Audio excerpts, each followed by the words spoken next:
I get why you're upset. I promise you I do. I really understand. The only thing is, how long are you going to stay in that emotion and in that feeling? When are you going to move out of that and start looking at solutions?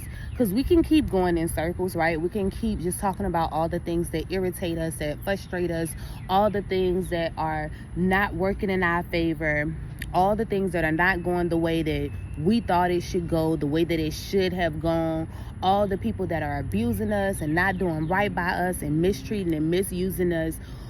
Or we can focus on rewriting the story. We can focus on finding the positives. We can focus on creating a plan that works for you, that works with what it is that you're trying to manifest.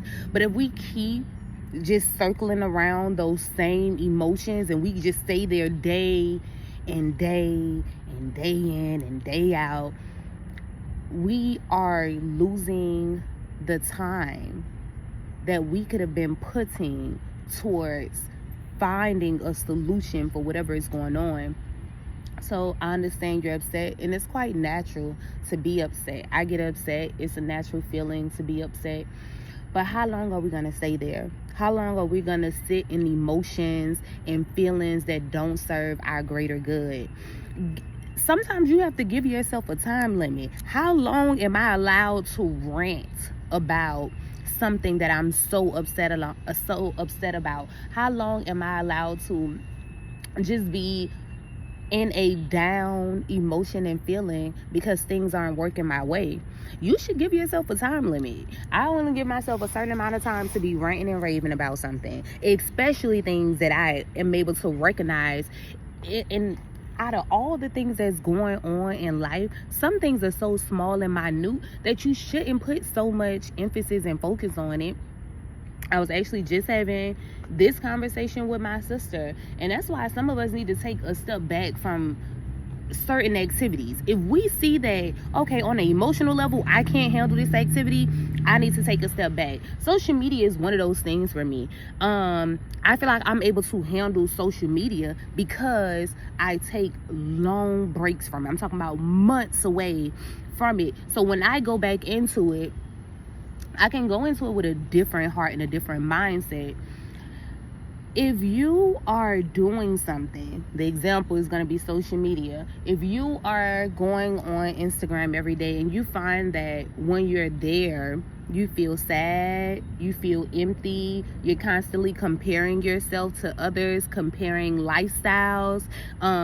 If you find yourself just having negative thinking patterns every time you do this activity, this might be something that you don't need to do.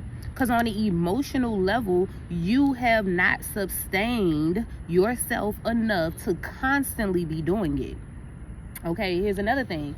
If we're gonna, and just different examples, is even like when spending time with certain family members. If you notice that every time you spend time with them, when you leave them, you feel drained, depleted, you feel empty inside, baby, stop going. That is not where you need to be. As you can see, on an energetic level, it is not healthy for you. On an emotional level, a mental level, it is not healthy for you. It is harming you on a psychological level. We have to do right by ourselves and do better by ourselves. And a lot of times when it comes to emotions, those are the things that we ignore the most, right? So we can see that, oh yeah, every time I talk to this particular aunt and cousin, I feel sad. I feel like I'm not good enough. I feel worthless. Why do you continue to indulge in those activities? And then you have to question now yourself. Question whether or not, are you so accustomed to being talked to badly that you go looking for it? And this happens. This is a real thing. Just like women and men who have been in battered relationships, a man who has been talked to for so long in such a negative tone, he's so accustomed to that negative tone that he in some way anticipate being talked to badly, anticipate being hurt.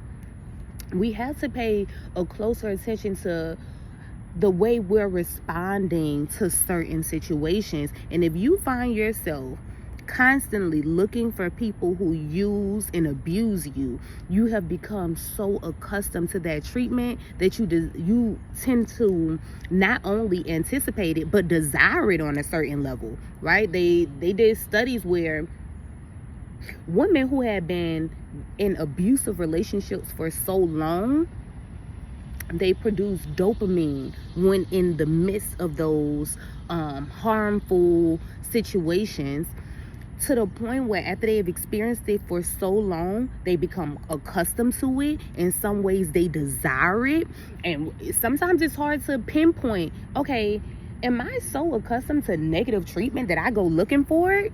You'll be surprised. You will be surprised. So sometimes you just want to take a step back and look at the things that you can do differently. What can you do differently this week to help self-motivate you, to help empower you, and also to help you create healthier habits? What can you do this week? One day at a time. I always tell people that sometimes we're looking at the whole staircase. Just look at the first couple of stairs ahead of you and make those steps. We're not looking to run the marathon in a day, right? That's not the goal. We're looking to create small goals to help us get to where we want to be on an emotional, on a mental level. So what are you doing to love on you today, beautiful loved one? I am sending you peace, love, and blessings, and I hope that you are living the best days of your life. Enjoy your day.